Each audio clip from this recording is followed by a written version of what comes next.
Pues bueno, anteriormente vimos acerca de el tema de la votación de pronóstico y estadística sobre los candidatos.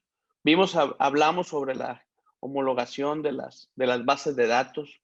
Vimos un poquito cómo puedo aumentar la efectividad teniendo comunicación de 2 días, cuánto porcentaje debo movilizar. Ahí lo vi en redes sociales, algunos lo compartieron, se los agradezco.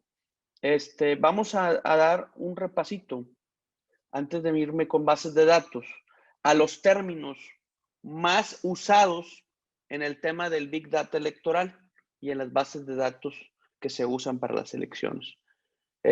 Cuando nosotros creamos nuestro manual de rentabilidad electoral, que hablamos en la clase pasada, un repaso rápido, es el estudio de interpretación de las delimitaciones electorales mediante el uso de datos estadísticos y cruces de variables. Hablamos de resultados electorales, participación ciudadana, crecimiento del padrón electoral, distribución geográfica, participación por manzana y datos y programas por sección. Datos sociodemográficos. ¿Sí?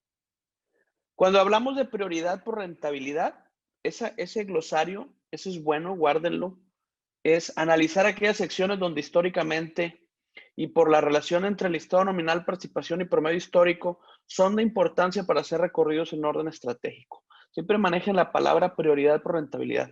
Esas son las secciones o los lugares donde ustedes van a definir el manual de campaña de su candidato. Prioridad por rentabilidad, tema de glosario número 1. ¿Qué es la dispersión? La dispersión revela qué secciones tienen volatilidad, es decir, aquellas que en donde el electorado dispersa su voto mucho más entre cada elección. ¿Qué es dispersar el voto? Cuando tenemos una dispersión, hablamos acerca de que en una sección electoral que se puede entender que históricamente es azul y luego es verde y luego puede ser amarilla, tiene mucha dispersión entre los resultados anteriores y los primeros inmediatos, ¿no? Por eso se recomienda siempre analizar 3 elecciones como mínimo. Geolocalización, ubicar a través de bases de datos, beneficiarios, simpatizantes, gestorías, programas sociales para determinar y auditar las secciones y sus resultados. ¿Qué es la regionalización? Eso es términos más usados para ustedes, no para ustedes, para sus proyectos personales. Ustedes crean límites, fronteras o zonas personalizadas en base a las necesidades administrativas de un territorio. Un ejemplo, tenemos 100 secciones electorales o 100 mesas de votación, entonces yo defino ciertas zonas de acuerdo a mi necesidad. Eso es regionalizar el mapa. Nosotros vamos a tener que tener nuestros propios límites, porque a lo mejor yo digo, la zona 1 va a estar conformada por 10 secciones, la zona 2 va a estar conformada por 15 secciones. ¿Por qué? Pues a lo mejor puede ser por el tema de la ubicación geográfica o unas son más pobladas que otras. Por eso tú, de acuerdo a tu necesidad, tú lo vas a regionalizar. Esa es palabra de glosario de cartografía. ¿Qué es la herencia? La herencia es la propiedad de transponer los datos de un objeto. Si la sección 1468 es un límite, ¿cuál es la herencia? Son los datos que tú le heredas, los resultados electorales, la población. Tienes que darle herencia para que tenga valor. Electorado por manzana, pues es muy obvio, los resultados, perdóname, es la relación de habitantes estadísticamente registrados en cada manzana. La diferencia, simple. Una elección contra otra, casilla contra otra, ¿qué diferencias hay? La curva, analiza el promedio histórico. La curva siempre es promedio, manéjenlo así. Promedio histórico, pero del partido que se representa y así se entienden variables sociales. Hay que analizar las secciones de acuerdo a candidato, de acuerdo histórico de participación del electorado, pero también de acuerdo al partido. Y si se acuerdan también en la clase pasada les mostré cómo se comportan los diferentes escenarios por partido y por el tipo de elección, ¿no? Hablamos también acerca de que hay partidos que tienen un voto de lealtad, hay partidos que tienen un voto de movilización, hay partidos que solamente tienen un voto duro en cierto nivel y lo vimos también en la clase pasada. Curva. Encuestas y sondeos no inductivos, una técnica tanto psicológica para entender las emociones del electorado que permite posteriormente modificar las estrategias a seguir. Hablamos del tracking también. Es un repaso de lo que se vio la clase pasada. Solamente quiero empezar con esos términos porque ahorita lo vamos a ver un poquito más adelante. Y lo más importante, la georreferenciación electoral. Detección y ubicación exacta de los votantes en un espacio determinado, ya sea el de su país o el que hayan definido. Detección y ubicación exacta de los posibles votantes en una sección electoral. La georreferenciación de electores debe estar enlazada a una forma siempre de... cuando programamos siempre, tú tienes que meter a la base por medio de una forma de captura, que puede ser a mano, que puede ser por Excel, que puede ser por un software, pero al final de cuentas todo eso debe caer en un sistema de georreferenciación, como lo puede ser el sistema territorial, como lo puede ser el Google Earth, como lo puede ser el Maps. Hay muchos, si se ponen a meterse los van a encontrar. Y pues bueno, empezamos ahora con los temas del día de hoy. Aquí está. Ya hablamos un poquito acerca de campaña electoral, estuvimos hablando acerca de datos, de estadística, mostramos mapas, vimos cartografía, hablamos de valores, de herencias, rentabilidad y demás. Ahora vamos a hablar de gobierno y es ahí donde yo siempre me gusta. Sí, los gobiernos son, como los dije en la clase pasada, son los mayores generadores de información, pero deja tú, son los que más te pueden llegar a conocer, porque conocen tus datos personales, los datos de tu colonia, los datos de seguridad, los datos de salud, los datos de hasta de tránsito local, cuántos carros pasan por tu avenida, cuántas escuelas hay. Son los mayores generadores de información. Y prácticamente hay muchos gobiernos que no aterrizan una estructura de información vertical. Y eso siempre lo voy a decir. Necesitamos trabajar verticalmente, ¿no? No horizontalmente. La información se trabaja así. Porque tanto es importante la que se genera aquí como la que se genera acá. Entonces, ¿por qué están entrelazadas? Tú me vas a decir, no, es que si yo los pongo horizontales, pues caminan todas así, ¿no? Todas van para arriba. Sí hay una relación horizontal, pero la información tiene que ser vertical. En algunos gobiernos han estado implementando el tema de ventanilla única, de atención única. Hablamos la clase pasada. ¿Por qué la atención única? Porque relativamente, como le digo, es la mayor cantidad de generador de información, pero los padrones y la gente están todos los días necesitando algo que resolver. El gobierno quiere resolver, pero al final de cuentas tiene que ser tú en la camiseta del gobierno, tienes que hacerlo por prioridad, ¿no? Si tienes un presupuesto de 100, ¿dónde se lo vas a invertir? ¿Donde realmente lo ocupa la gente o donde realmente ocupas tú como gobierno atender tus votos? Son dos tipos de visiones. La información al final de cuentas es para tomar decisiones. Entonces, toda esa información que se genera tiene que ser leída y hablada en el mismo lenguaje. No importa si es salud, si es deporte. Al final de cuentas, ¿qué ocupamos? Nombre, a quién atendí, qué tipo de problemática y lo más importante, la dirección. Y no se nos olvide los datos de contacto, ¿no? La comunicación no puede fallar. Al final de cuentas, toda la información es usada para analizar y construir bases de datos. Ese es el fin del Big Data. Los programas de gobierno más efectivos, hablando de posicionamiento, son los que la gente recibe algo. ¿Tú qué crees que se acuerde la gente? ¿Que le arreglaste el bache enfrente de su casa o que le diste algo en las manos? La dádiva, el recibir, ¿no? El que te atiende el gobierno. Aunque parezca que arreglar las baches y tener la luminaria arreglada es efectivo, todavía es más efectivo el 1 a 1, el gobierno que te ayuda a ti directamente. Por eso están muchos programas sociales. En México están las becas para los estudiantes, el apoyo a las madres solteras, apoyo a la tercera edad, apoyo a los estudiantes, apoyo a las microempresas. Si ven, esos son los programas actuales del gobierno actual que van el llamado 1 a 1, ¿no? La comunicación de 2 vías, lo que nosotros hablamos. Claro, están las grandes obras, como lo menciona por ahí. ¿Quién me dijo? Aquí lo leí. Ay, se me fue. Nancy Vázquez dice que se realizan, sí, las obras, pero electoralmente hablando, ya cuando lo mides, la gente se acuerda de los programas de 2 vías, del recibir, aunque se hagan obras macro. Entonces, por eso algunos gobiernos, si ustedes se fijan, en el último tema del COVID, ¿qué hicieron? Gel antibacterial, mascarillas, estábamos hablando también acerca de productos de higiene, productos de limpieza.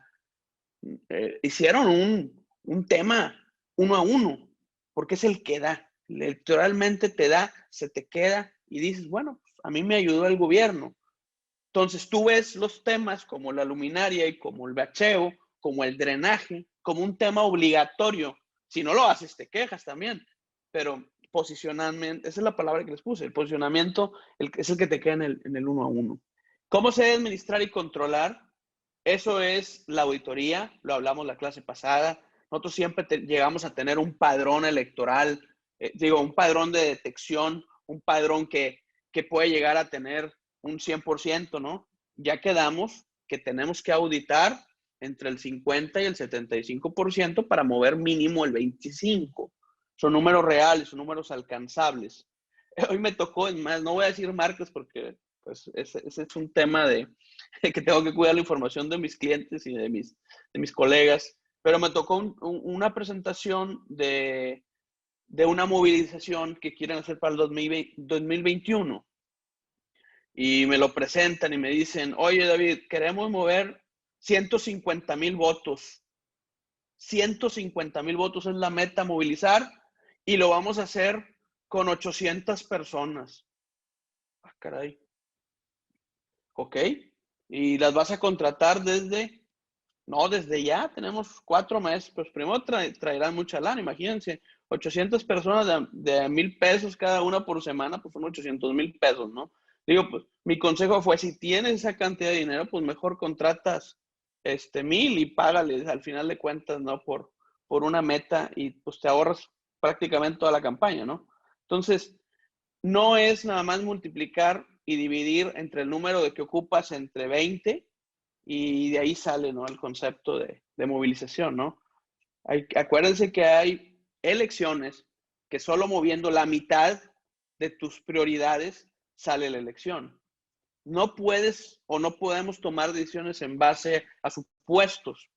Todo tiene que ser en base a estadística, a rentabilidad, para poder tener por ahí una totalmente, ¿cómo le podemos llamar? Biblia electoral que yo le pueda presentar a mi candidato, su plan de gobierno. Debe estar construido en base a su análisis electoral. También tienes que destinar una parte del presupuesto a tu tipo de voto. También tienes que destinar una parte de presupuesto al voto que vas a buscar. Hay niveles y clases sociales. Estoy de acuerdo que también tenemos que buscar los macroproyectos. Pero aquí la pregunta fue, ¿cuáles son los programas de gobierno más efectivos hablando de posicionamiento? Yo lo que les quiero hacer en este curso de Big Data, que lo que se le queda a la gente es cuando hay un contacto 1 a 1 en las bases de datos. Es donde se queda más el mensaje. No tiene que ser dádiva. A lo mejor le resuelves un problema o una necesidad en base a una gestión.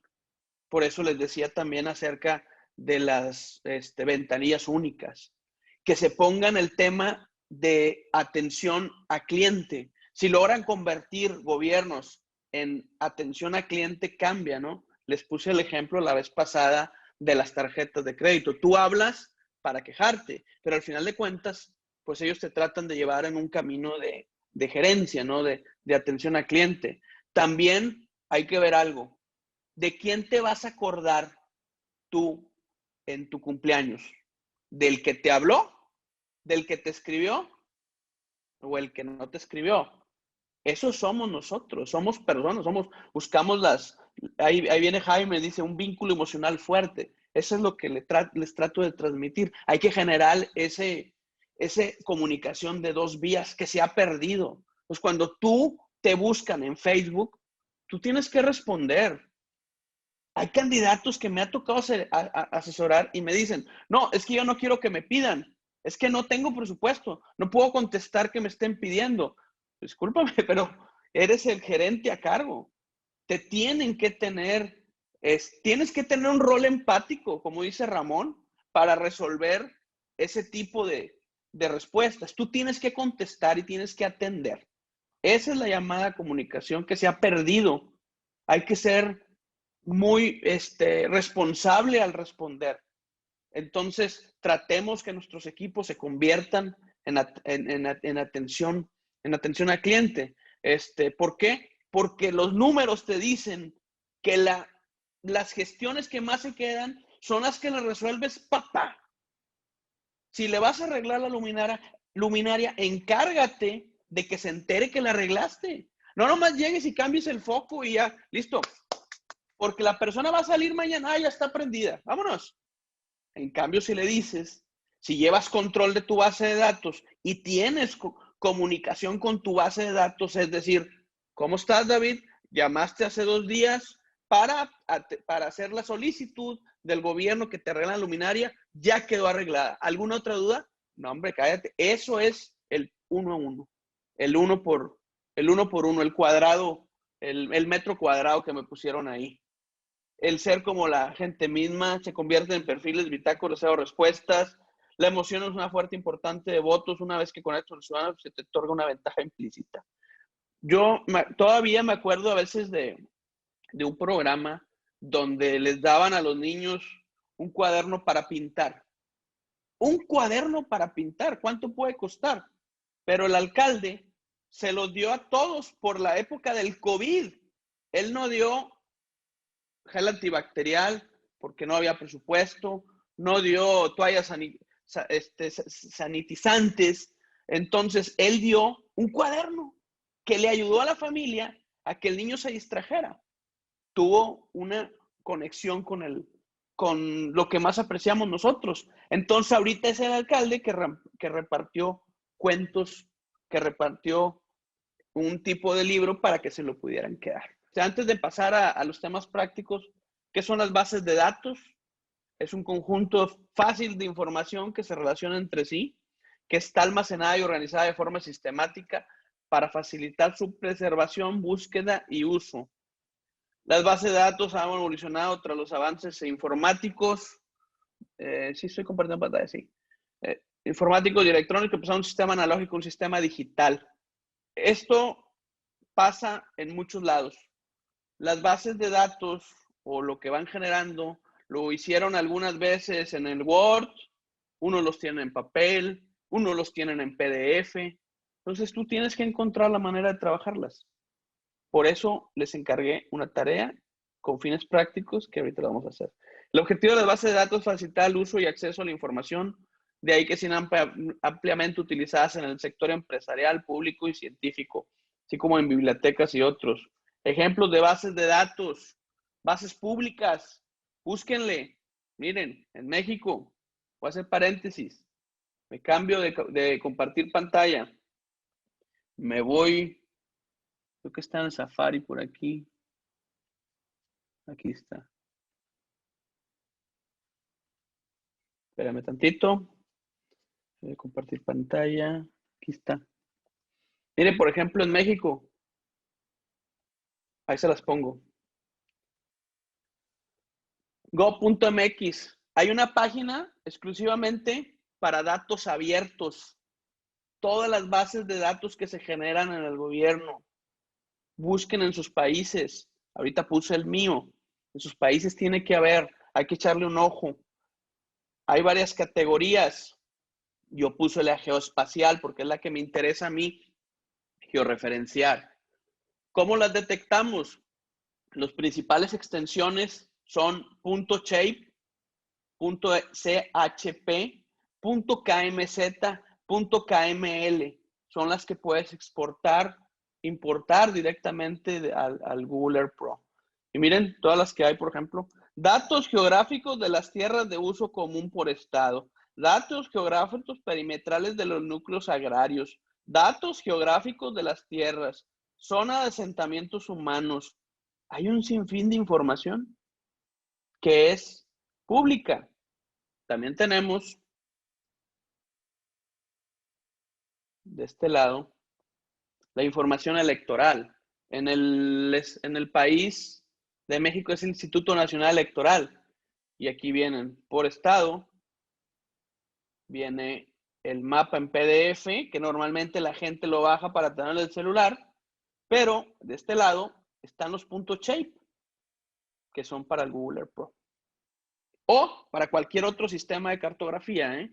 Ahí se lo puedes importar. Entonces tú tienes que conocer lo que hay en tu gobierno. Por eso les pongo los tipos de bases de datos que estábamos viendo de este lado. Me voy a... Ay, acá está. Dejar de compartir. Y compartir de nuevo. Acá voy. Los tipos de bases de datos, bibliotecas públicas, historiales médicos. Hay bases de datos del COVID, búsquenlo en lo internacional. Nóminas de pago, sistemas de contabilidad, archivos personales, sistemas financieros. Son distintos tipos, nomás para que los traigan en la cabeza que todo genera, ¿no?